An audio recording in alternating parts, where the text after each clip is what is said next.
llegado la hora de preguntarnos si trabajar el domingo constituye una verdadera libertad.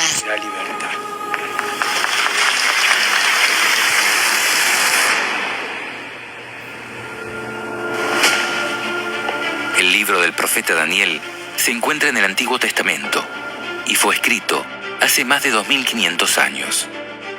Pero más allá de la increíble capacidad de Dios para declarar el fin desde el principio, tenemos que tratar de entender qué es la abominación de la desolación, ya que marcará el inicio de la gran tribulación de los últimos días. Abominación es algo detestable, aborrecible, algo que le causa repulsión a Dios por la maldad que contiene. Y es de la desolación, porque precisamente desatará el Apocalipsis. Si hacemos caso a Cristo y vamos a leer al profeta Daniel, veremos que de un poder identificado como el Rey del Norte, dice: desahogará su furor contra la Alianza Santa. A su regreso, llegará a un entendimiento con los que abandonen la Alianza Santa. Fuerzas enviadas por él atacarán, profanarán el santuario y la ciudadela, abolirán el sacrificio perpetuo e instalarán la abominación de la desolación. Por medio de intrigas, él hará apostatar a los transgresores de la alianza, pero el pueblo de los que conocen a Dios se mantendrá firme y entrará en acción. Aunque no podamos comprender todo lo que aquí se dice, podemos entender que la abominación de la desolación es algo que está en contraposición con la Alianza Santa. Y si, como hemos visto, la Alianza Santa y Eterna es el sábado como día de adoración al Creador, la abominación de la desolación será la imposición de otro día de descanso en oposición al establecido por Dios. Fíjate en el sábado para santificarlo. El sentido del auténtico reposo lo encontramos en las palabras del Éxodo. Dios hizo el mundo en 6 días y el séptimo descansó. Ese descanso es la alegría de Dios por su creación, que era muy buena. Para nosotros cristianos, el día del Señor es el domingo. Esto, en el Apocalipsis, se define como la marca de la bestia. Así consiguió que todos, pequeños y grandes, ricos y pobres, libres y esclavos, se dejaran poner una marca en su mano derecha o sobre su frente, de manera que nadie podía comprar o vender si no llevaba marcado el nombre de la bestia o la cifra que corresponde a su nombre. Quizás te estés preguntando, ¿por qué es tan importante el día de descanso? ¿O quién es la bestia del Apocalipsis? ¿O por qué su marca es la imposición del domingo como día de descanso obligatorio? La importancia del día de descanso radica en que es una cuestión de lealtad, es decir, la decisión que cada uno tome en relación a él demostrará obediencia a Dios o a su enemigo. Todo se traducirá a una cuestión de fe que demostrará a quién creemos, a quién obedecemos y, en definitiva, a quién adoramos. Así como cuando a Adán y Eva se les prohibió comer del árbol del conocimiento de la ciencia del bien y del mal.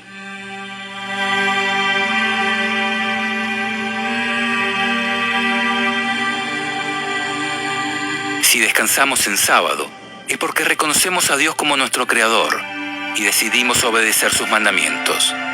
En cambio, si preferimos descansar en domingo, estaremos obedeciendo a mandamientos de hombres que están en oposición a Dios. Quizás en principio sea lo más cómodo, pero nos pondrá en rebeldía contra Dios y deberemos enfrentar sus juicios.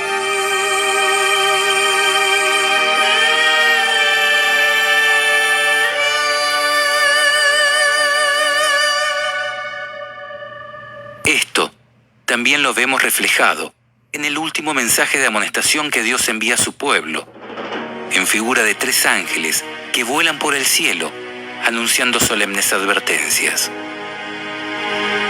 Luego vi a otro ángel que volaba en lo más alto del cielo, llevando una buena noticia, la eterna, la que él debía anunciar a los habitantes de la tierra, a toda nación, familia, lengua y pueblo.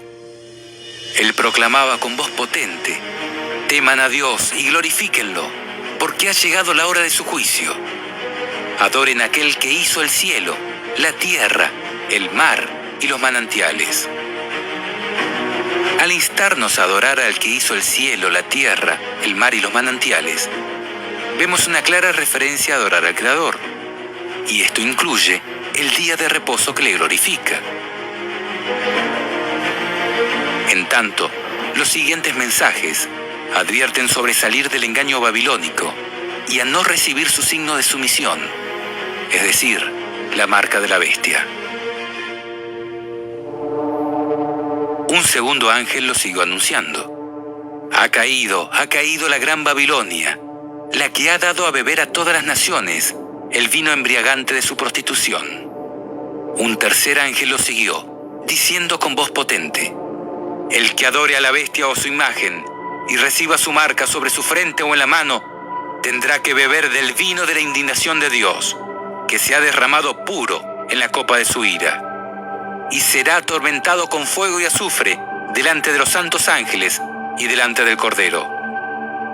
En esto se pondrá a prueba la perseverancia de los santos, de aquellos que guardan los mandamientos de Dios y la fe de Jesús.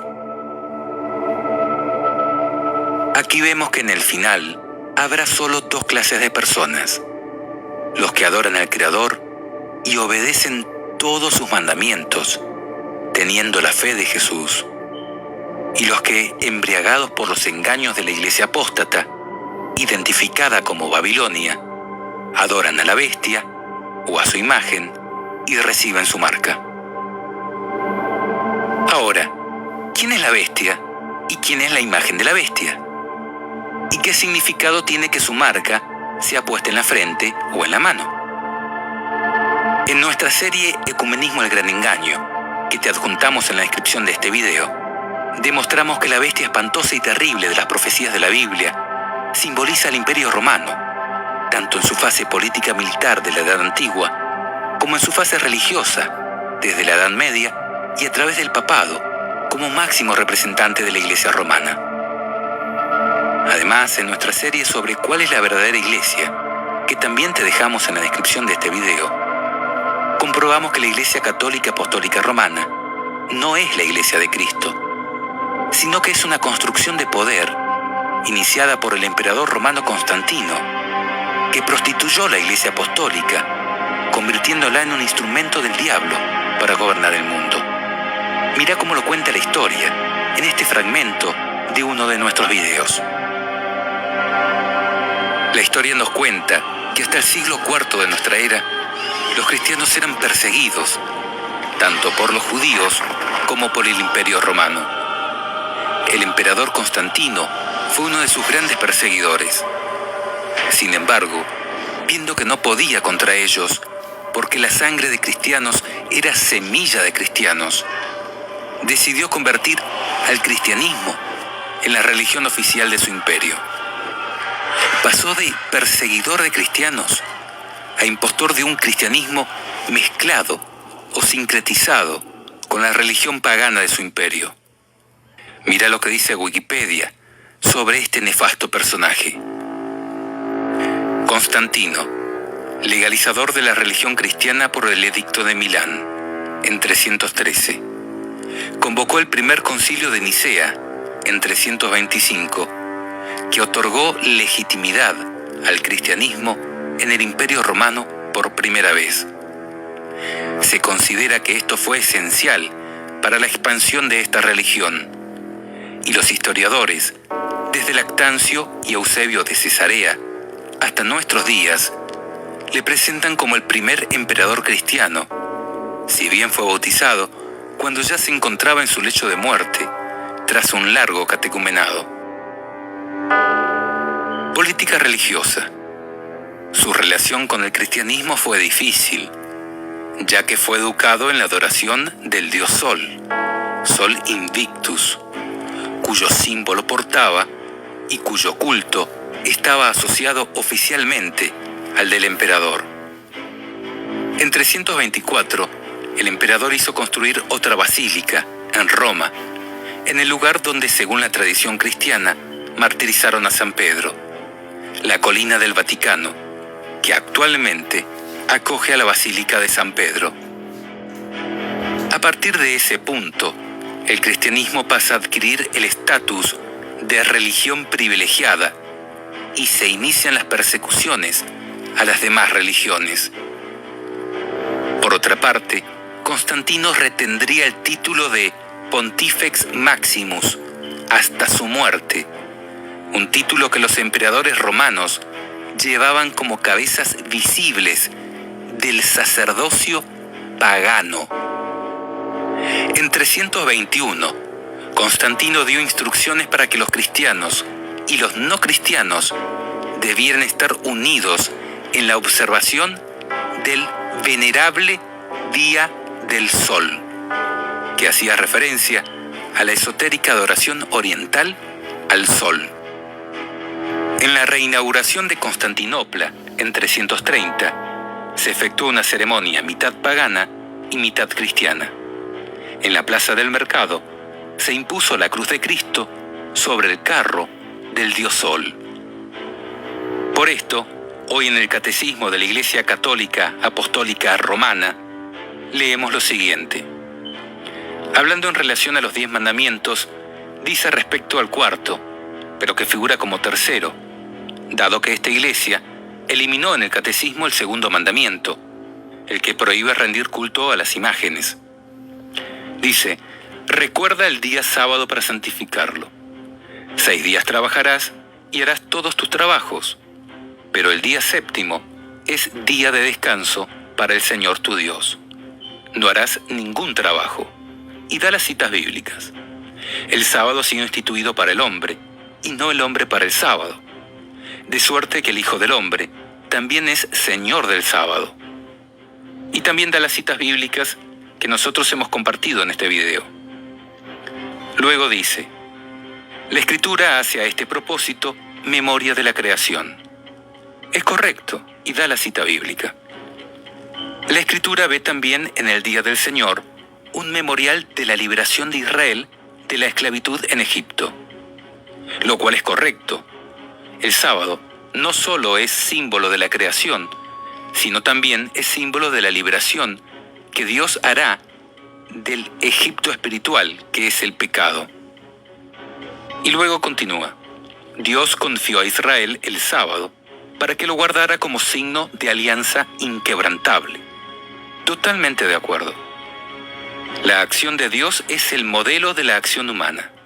Si Dios tomó respiro el día séptimo, también el hombre debe descansar y hacer que los demás, sobre todo los pobres, recobren aliento. El sábado interrumpe los trabajos cotidianos y concede un respiro. Es un día de protestas contra las servidumbres, del trabajo y el culto al dinero. Así es. El Evangelio relata numerosos incidentes en que Jesús fue acusado de quebrantar la ley del sábado. Pero Jesús nunca falta a la santidad de este día, sino que con autoridad da la interpretación auténtica de esta ley. El sábado ha sido instituido para el hombre y no el hombre para el sábado. Con compasión, Cristo proclama que es lícito en sábado hacer el bien en vez del mal, salvar una vida en vez de destruirla. Hasta aquí todo perfecto, de acuerdo con las Sagradas Escrituras. Pero luego dice, Jesús resucitó de entre los muertos el primer día de la semana, lo cual es correcto. En cuanto es el primer día, el día de la resurrección de Cristo, recuerda la primera creación. ¿Qué? No. Dios creó los cielos y la tierra en 6 días y descansó el séptimo. El séptimo es el que recuerda la primera creación. En cuanto es el octavo día, que sigue al sábado, significa la nueva creación inaugurada con la resurrección de Cristo. ¿Qué? Los cielos nuevos y tierra nueva no vienen con la resurrección de Cristo. Vendrán después del fin del mundo, Y hemos comprobado que Isaías dice que iremos a adorar a Dios de sábado en sábado. Para los cristianos vino a ser el primero de todos los días, la primera de todas las fiestas, el día del Señor, el domingo. ¿Para qué cristianos? Para los que seguían a Constantino, no a Jesús y a sus apóstoles. Y a continuación da la verdadera razón de esta abominable adulteración de la ley que Dios escribió con su propio dedo y en piedra. Nos reunimos todos el día del sol. ¿Cuándo? El día del sol. Porque es el primer día después del sábado judío, pero también es el primer día en que Dios, sacando la materia de las tinieblas, creó al mundo. Ese mismo día, Jesucristo, nuestro Salvador, resucitó de entre los muertos y no da ninguna cita bíblica que sea inspirada por Dios.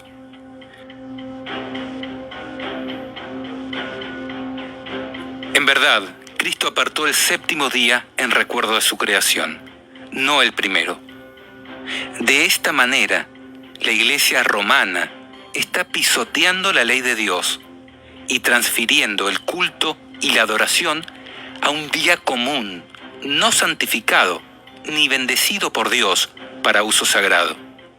Esto es realmente abominable para Dios, porque atenta contra el mismo símbolo de su autoridad como creador de los cielos y la tierra. El sábado es el séptimo día de la semana. Después de 6 días en los que el hombre participa, en cierto modo, del trabajo de la creación de Dios, el sábado es el día del descanso. El sábado, el séptimo día, es sustituido ahora por el primer día. La estructura de la semana se ha invertido. Ya no se dirige hacia el séptimo día para participar en él del reposo de Dios. Inicia con el primer día como día del encuentro con el resucitado. Este cambio es un hecho extraordinario. Desde Constantino, el domingo, el día pagano de adoración al sol, fue impuesto de manera obligatoria para todas las personas, en contraposición con el claro mandato divino de apartar el sábado en honor del Creador. Este desafío a la autoridad divina, que escribió sus mandamientos en piedra, constituye el símbolo de autoridad de la Iglesia romana, el cual ha sido acatado por casi todas las religiones y casi por todas las personas. Lee por favor el documento que te dejamos en la descripción de este video, donde comprobamos que la santificación del domingo es la marca de autoridad de la Iglesia romana sobre el resto de las religiones y sobre el mundo entero.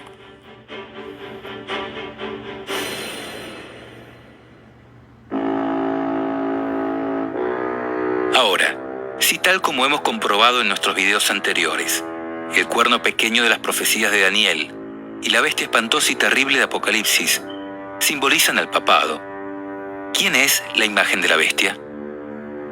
Pues un estudio diligente del capítulo 13 de Apocalipsis demuestra que la segunda bestia, que se asemeja a un cordero en alusión a Cristo, pero que habla como dragón, es decir, como el diablo, representa a los Estados Unidos de América, que surgió como un país protestante, garantista de la libertad política y religiosa, pero que poco a poco se ha ido convirtiendo en algo tan parecido a la Iglesia romana que la Biblia lo describe como la imagen de la bestia. La escritora norteamericana Elena de White escribió hace más de 100 años. Cuando la iglesia primitiva se corrompió, al apartarse de la sencillez del Evangelio y al aceptar costumbres y ritos paganos, perdió el espíritu y el poder de Dios. Y para dominar las conciencias, buscó el apoyo del poder civil.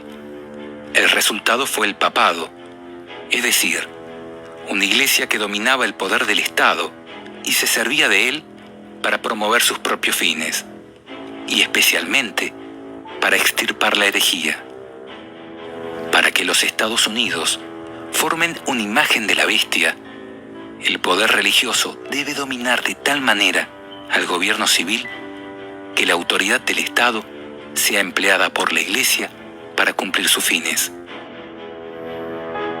Cuando las iglesias principales de los Estados Unidos, uniéndose en puntos comunes de doctrina, influyan sobre el Estado para que imponga los decretos y las instituciones de ellas, entonces la América protestante habrá formado una imagen de la jerarquía romana y la inflicción de penas civiles contra los disidentes vendrá de por sí sola. Esto, hace más de 100 años, cuando fue escrito, parecía una locura, porque los Estados Unidos eran un país protestante, garantista de la libertad política y religiosa, con separación completa entre Iglesia y Estado. Sin embargo, hoy lo vemos cumplirse ante nuestros ojos. El jueves 4 de mayo del 2017, el presidente Donald Trump firmó una orden ejecutiva protegiendo la libertad religiosa en los Estados Unidos. La orden ejecutiva del presidente Trump elimina las restricciones impuestas por la enmienda Johnson de 1954, que impedía que pastores y otros líderes religiosos apoyaran candidatos sobre una base partidista.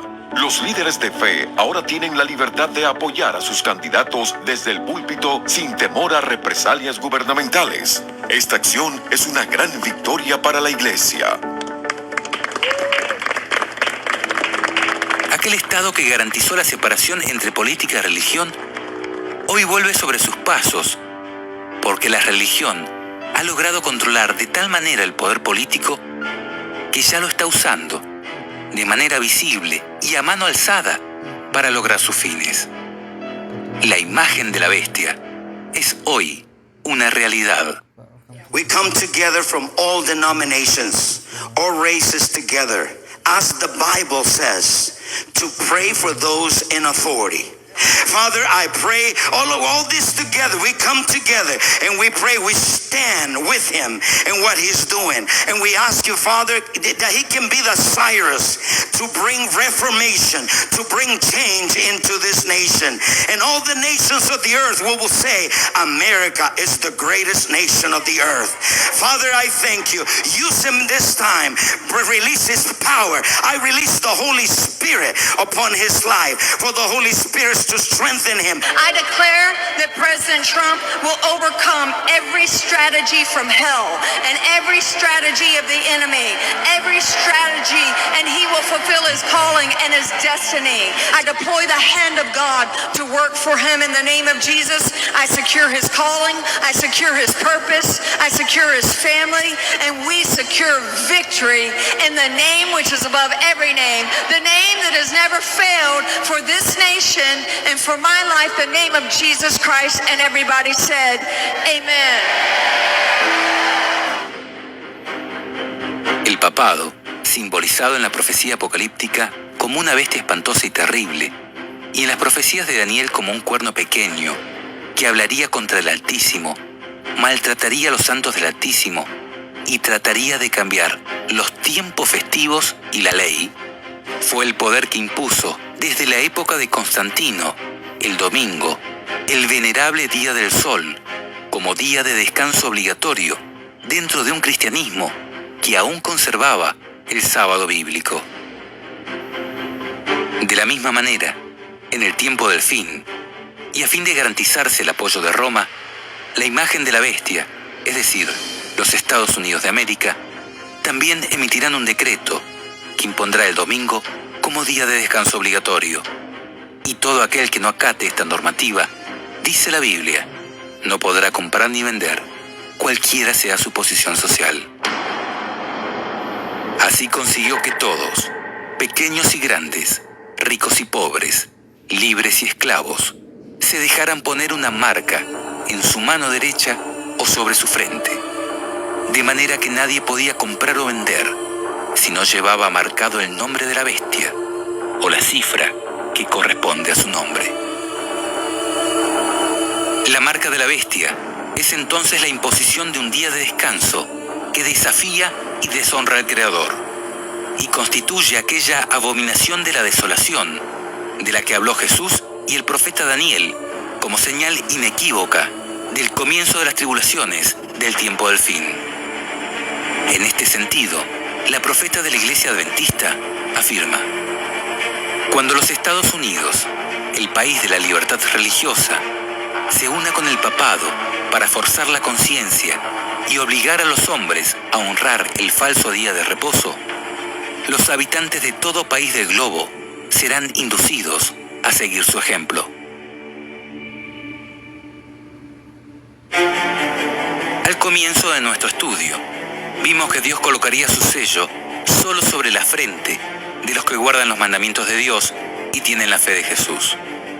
Y esto es porque Dios solo acepta la adoración que le ofrecen sus hijos por amor y en completa libertad intelectual. En cambio, la bestia impondrá su marca tanto en la frente como en la mano derecha, porque el diablo someterá tanto a los que le adoran a conciencia como a todos aquellos que se someten a la bestia por temor a perder su trabajo. Que la señal sea colocada en la frente o en la mano es algo simbólico. La frente es símbolo del intelecto, la mano derecha del trabajo. Quizá ha llegado la hora de preguntarnos si trabajar el domingo constituye una verdadera libertad.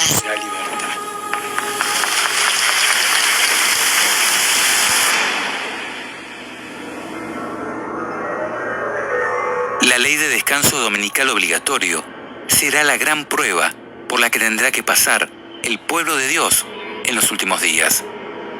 Dice la Escritura: en esto se pondrá a prueba la perseverancia de los santos, de aquellos que guardan los mandamientos de Dios y la fe de Jesús.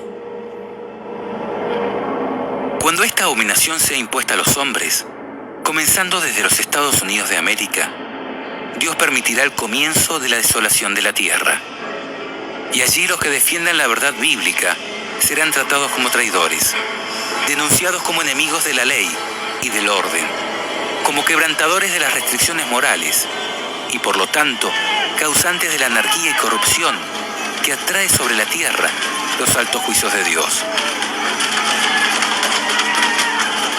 Aunque parezca contradictorio, el solo hecho de ser fiel a los mandamientos de Dios implicará burlas, coerción, estigmatización y persecución desde los máximos estamentos de poder y control de la sociedad. Los gobernantes, los ministros de la religión y hasta los miembros de las iglesias conspirarán contra ellos. El arte, el intelecto, los medios de comunicación, todos se unirán en contra de los que guardan los mandamientos de Dios y tienen la fe de Jesús.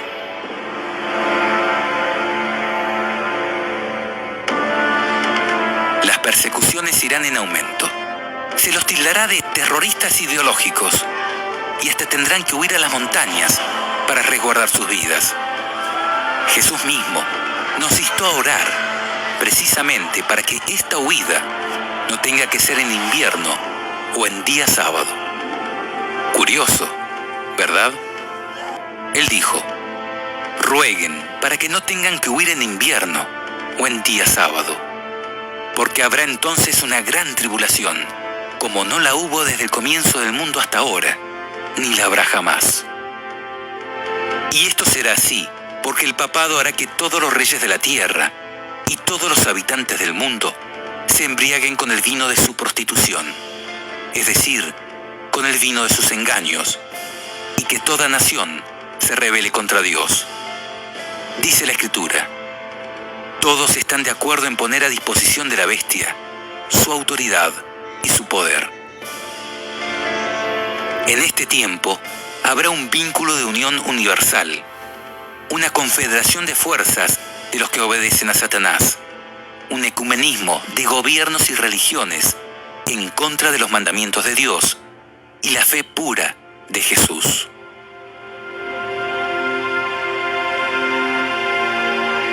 Cuando esta rebelión sea universal, Dios se levantará y sacudirá la tierra en el ardor de su ira. Dice la profecía: el que adore a la bestia o a su imagen y reciba su marca sobre la frente o en la mano, tendrá que beber el vino de la indignación de Dios, que se ha derramado puro en la copa de su ira. Miren, el Señor arrasa la tierra y la deja desierta, trastorna su faz y dispersa a sus habitantes. Correrán la misma suerte tanto el pueblo como el sacerdote, el esclavo como su señor, la esclava como su señora, el comprador como el vendedor, el que pide prestado como el que presta, el acreedor como el deudor. La tierra está arrasada, sí, arrasada, saqueada por completo, porque el Señor ha pronunciado esta palabra. La tierra está de duelo, desfallece, el mundo se marchita, desfallecen las alturas junto con la tierra. La tierra está profanada bajo los pies de los que la habitan, porque ellos violaron las leyes, transgredieron los preceptos, rompieron la alianza eterna. Por eso la maldición devora la tierra y sus habitantes soportan la pena. Por eso se consumen los habitantes de la tierra y no quedan más que unos pocos.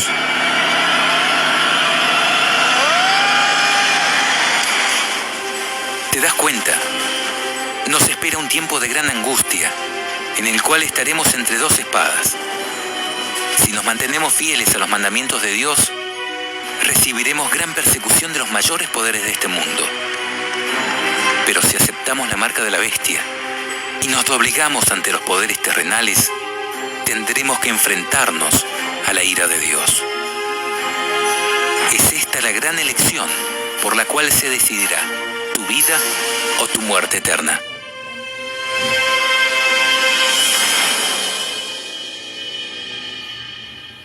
A sus hijos, a los que creen en su palabra y obedecen sus mandamientos, Dios les promete protección en medio del caos de los últimos días. Él dice: ya que has cumplido mi consigna de ser constante, yo también te preservaré en la hora de la tribulación, que ha de venir sobre el mundo entero, para poner a prueba a todos los habitantes de la tierra. Es cierto que multitudes de cristianos de generaciones pasadas observaron el domingo creyendo guardar el día de descanso bíblico, y que aún hoy hay verdaderos cristianos en todas las iglesias, sin exceptuar la católica romana, que creen honradamente que el domingo es el día de reposo divinamente instituido. Dios acepta su sinceridad de propósito y su integridad, pero cuando la verdad les sea expuesta claramente y sean llamados a escoger entre los mandamientos de Dios y los mandamientos de los hombres, será el tiempo cuando los que perseveren en la transgresión recibirán la marca de la bestia.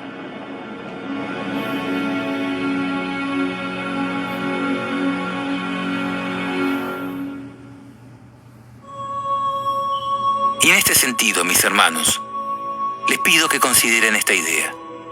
¿Sabían que en la Tierra Nueva, luego de la segunda venida de Cristo y la destrucción de los impíos, seguiremos adorando a Dios en un día específico de la semana? ¿Cuál imaginan que será? Porque ya viene el Señor en medio del fuego. Sus carros son como un torbellino para descargar su ira con furor y sus amenazas con llamas de fuego. Porque el Señor entra en juicio con todos los vivientes por el fuego y por su espada, y serán numerosas las víctimas del Señor. Entonces yo mismo vendré a reunir a todas las naciones y a todas las lenguas, y ellas vendrán y verán mi gloria.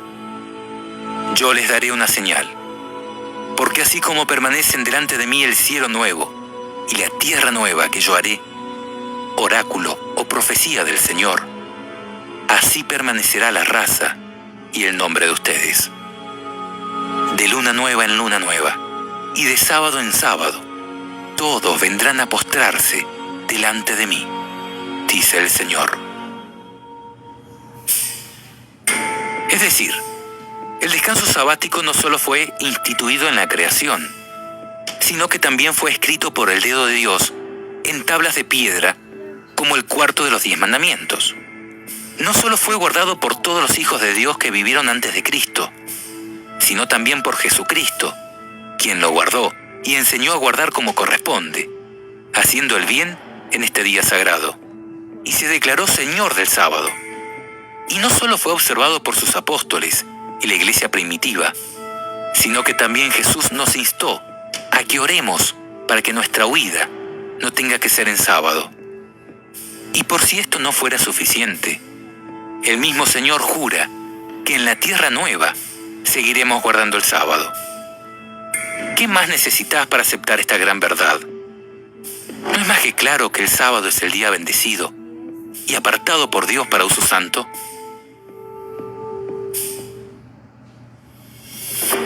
Amigo, guardar el sábado no te hará salvo, pero a partir de hoy, su transgresión puede costarte la vida eterna. Piensa en esto y pregúntate, ¿por qué no disfrutar de este día santo junto a nuestro Creador a partir de hoy mismo? Él te promete, si dejas de pisotear el sábado, de hacer tus negocios en mi día santo, si llamas al sábado delicioso y al día santo del Señor honorable, si lo honras, absteniéndote de traficar, de entregarte a tus negocios y de hablar ociosamente, entonces te deleitarás en el Señor. Yo te haré cabalgar sobre las alturas del país y te alimentaré con la herencia de tu padre Jacob, porque ha hablado la boca del Señor. Yo descansaré en sábado, porque lo que tú has bendecido, Señor, queda bendito para siempre. En este video, hemos sustentado todas nuestras afirmaciones mediante textos de la Biblia. También hemos compartido algunas citas de otros autores, entre los que se encuentra Elena de White. Sabemos que su nombre genera muchos prejuicios en algunas personas. Sin embargo, hemos decidido incluir algunas porciones de sus enseñanzas para que tú también puedas ser bendecido mediante sus escritos. Y en este sentido, te queremos invitar a que te despojes de todo preconcepto y compruebes por ti mismo si esto es verdad o no, leyendo alguno de sus libros. Si no tenés mucho tiempo, te recomiendo leer El Camino a Cristo. En menos de 100 páginas podrás comprobar el espíritu de sus escritos en esta magnífica obra. Si quieres comprender un poco más al Dios del Antiguo Testamento y conocer cómo este mismo Dios de Abraham, Moisés y Elías es tu Dios, lee Patriarcas y Profetas. Si tu atracción es Cristo y deseas transportarte y meterte dentro de su historia, lee El deseado de todas las gentes, un libro que describe la vida de Jesús como ningún otro lo ha hecho. Por último, también queremos recomendarte El conflicto de los siglos. Resume lo principal de la historia de la Iglesia desde los días de la destrucción de Jerusalén hasta el fin del mundo, con una escalofriante anticipación de manera completamente gratuita y en el idioma que prefieras, a través de la aplicación Elena de White, disponible en App Store y Play Store. Por último, queremos dedicar algunas palabras a algunas personas que son muy especiales ante los ojos de Dios. Me refiero a sacerdotes y pastores. Si tú eres uno de ellos, quiero instarte a que en sinceridad de corazón busques a Dios y compruebes si lo que hemos dicho aquí es verdad o no. A que por un momento nos saquemos las camisetas religiosas y busquemos la verdad en el Señor. Ya habrás visto que las mayores organizaciones religiosas se están uniendo en ecumenismo con el paganismo. Es tiempo de comprar la verdad a cualquier precio y no venderla.